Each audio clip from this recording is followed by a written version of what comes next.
Hi guys, तर आजपासून मी माझं डेली मॉर्निंग रूटीन शेअर करणार आहे. आज माझा डे 1 आहे रूटीन शेअर करण्याचा. आणि गेला एक आठवडा मी माझा काहीच व्हिडिओज अपलोड केलेले नाही आहेत, कारण मला ॲसिडिटीचा एवढा त्रास होत होता माझी झोप नसल्यामुळे, आणि कामाचा सुद्धा खूप लोड होता, त्यामुळे मला व्हिडिओज अपलोड करता आले नाहीत. पण आता मी माझं 30 डेजचं चॅलेंज घेतलेलं आहे. बघूया मी ते 30 डेज कंप्लीट करते की नाही.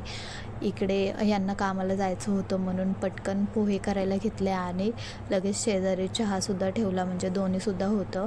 आणि माझे इकडे पोहे रेडी झाले आणि हे वेदला उठवायला गेले. वेद अजूनसुद्धा झोपलेला होता आणि आम्ही तिघे मिळून नाश्ता करतो. आणि वेद हल्ली सगळं काही खातो, फक्त त्याला कमी तिखट लागतं म्हणून मी कमी मिरची घालते, आणि बाकी तो सगळं खातो ब्रेस्ट फीडिंग बंद केल्यापासून.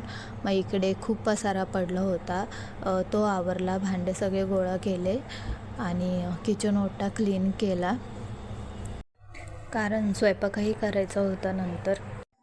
ब्रेस्ट फीडिंग बंद करण्याचा फायदा हा आहे की वेद आता सगळं काही खातो आणि व्यवस्थित जेवतो वगैरे, आणि त्रास द्यायचासुद्धा कमी केला आहे, किरकिर कमी करतो आहे.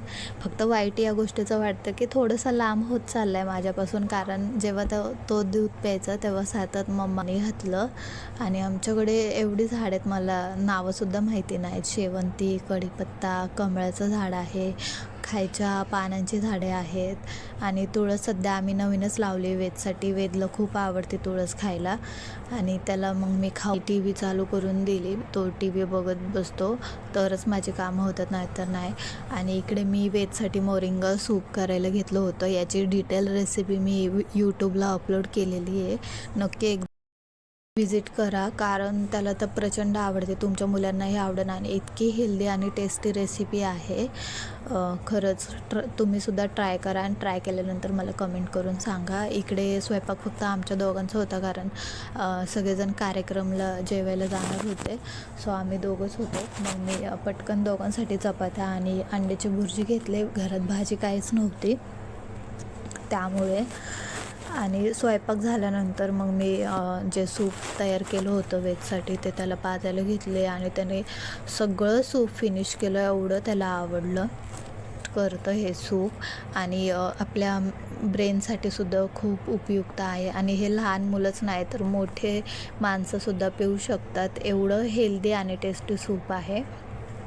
तुम्ही बघूच शकता किती आवडीने तो पितो आहे हे सूप. आणि 1 राऊंड झाला, 2nd राऊंड झाला, 3rd राऊंड झाला, तरी या मुलाचं संपतच नव्हतं. 1st राऊंड झाल्यानंतर लगेच तो म्हणला मम्मा आण. 2nd राऊंड संपल्यावर परत मम्मा आण. एवढं त्याला आवडलं होतं ना, आणि ते बघून मला पण खूप भारी वाटतं, कारण एका आईला हवंच काय आहे की आपला मुलगा आपण जे काही बनवतो त्या आवडीने खावं, बस एवढंच लागतं. आणि ते फिनिश करावं, त्याने सगळं संपवावं.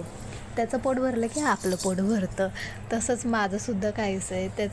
त्याने हे सूप तुम्ही 7+ बेबीपासून स्टार्ट करू शकता, आणि मोठ्यांपर्यंत हे सगळ्यांनाच चालतं, आणि हे डेली दिलं तरी काहीच प्रॉब्लेम नाही.